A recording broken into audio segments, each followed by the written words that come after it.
Aujourd'hui, je voudrais vous parler de la conscience morale, qui est la façon plus concrète de pouvoir réaliser la sainteté.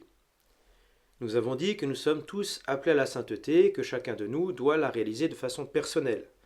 Eh bien, chacun de nous la réalisera de façon personnelle et concrète à travers des actes. Tout d'abord, je voudrais poser une petite précision de vocabulaire, puisqu'en français, le mot conscience désigne deux choses. Le mot conscience désigne la conscience psychologique, la conscience d'exister.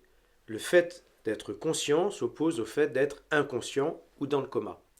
Et puis le mot conscience désigne aussi la façon morale, la façon de se comporter, la bonne conscience que l'on oppose à la mauvaise conscience.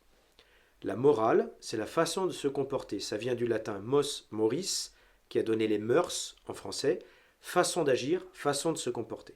La conscience morale en nous, c'est à la fois une évidence qui s'impose à nous, une petite voix en nous qui nous parle et qui nous indique ce qui est bien et ce qui est mal, ou en tout cas qui nous indique de façon générale que nous sommes appelés, que nous avons l'obligation humaine de chercher à faire le bien et chercher à éviter ce qui est mal. Ça, c'est la directive générale de la conscience. Et puis cette directive générale va s'appliquer à des cas concrets, à ce que nous sommes en train de faire, à l'action que nous sommes en train de poser, et nous allons alors aboutir à un jugement de la conscience. Est-ce que dans ce cas précis, j'agis de telle façon ou de telle autre façon, ou est-ce que je décide de ne pas agir de telle façon ou de telle autre façon? Ce jugement de la conscience peut être assez intuitif et assez rapide. La plupart du temps, il est rationnel et je pourrais le justifier ensuite parce que j'ai réfléchi, j'ai fait tout un raisonnement dans ma tête pour parvenir à cette conclusion. Nous verrons plus dans le détail la prochaine fois tous les éléments qui rentrent en compte dans ce jugement moral. Aujourd'hui, je voudrais simplement vous parler de ce jugement de la conscience, vous dire que ce jugement de la conscience nous oblige. Ce que j'ai déduit, je dois le faire. Sinon, je suis en contradiction avec moi-même ou en péché par rapport à Dieu. Le mal moral, dans le domaine civil, s'appelle la faute morale. Dans le domaine religieux, cela s'appelle le péché, puisque c'est une faute morale référée à Dieu. Nous aborderons 6 chapitres plus tard. Et puis le bien moral s'appelle dans la société la bonne action et s'appelle en religion l'acte méritoire. Pareil, il est référé à Dieu et il nous mérite une récompense de la part de Dieu. Ainsi, si nous agissons en suivant ce que notre conscience nous a indiqué, nous sommes clairs par rapport à Dieu, nous avançons vers la sainteté.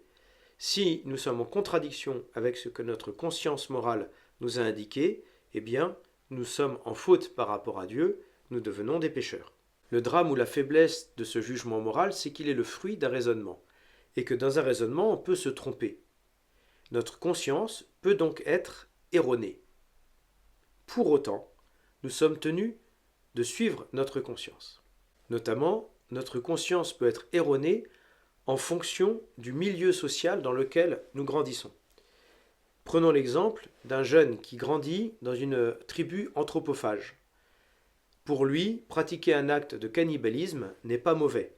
Pourtant, nous savons que dans la Bible, lorsque le Seigneur parle de l'amour du prochain, il n'en parle pas dans ce sens. Pour autant, ce petit cannibale ne fait pas de mal moral, ne commet pas de péché lorsque il boulotte son prochain, puisque sa conscience, le jugement de sa conscience, lui indique que cela est conforme, que cela est bien. Pour autant, ce petit cannibale sera invité à réfléchir, à remettre en question ce qu'il a appris culturellement dans sa tribu, et notamment à se mettre à la place de l'autre. Si moi j'étais dans l'assiette, est-ce que je serais content de l'amour qu'on me porte? Je ne crois pas.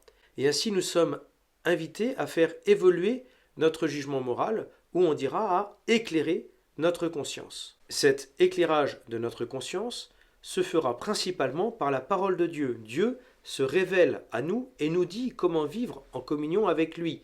Donc c'est la première personne à écouter.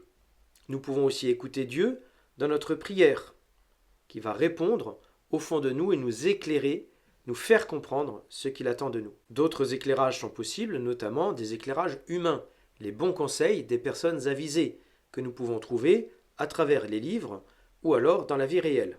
Pour autant, les injonctions que nous recevrons, les conseils que nous recevrons ne restent que des conseils.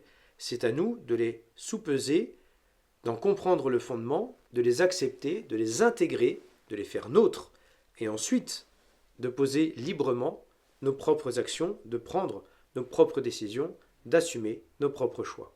En conclusion, pour devenir un saint, nous devons poser des actes. Ces actes sont déterminés par le jugement de notre conscience qui nous indique le bien à faire ou le mal à éviter dans quel cas concret. Et nous pouvons éclairer notre conscience par la parole de Dieu, la prière et l'exemple des saints qui eux-mêmes sont passés par là et nous donnent concrètement la réponse à notre question. Amen.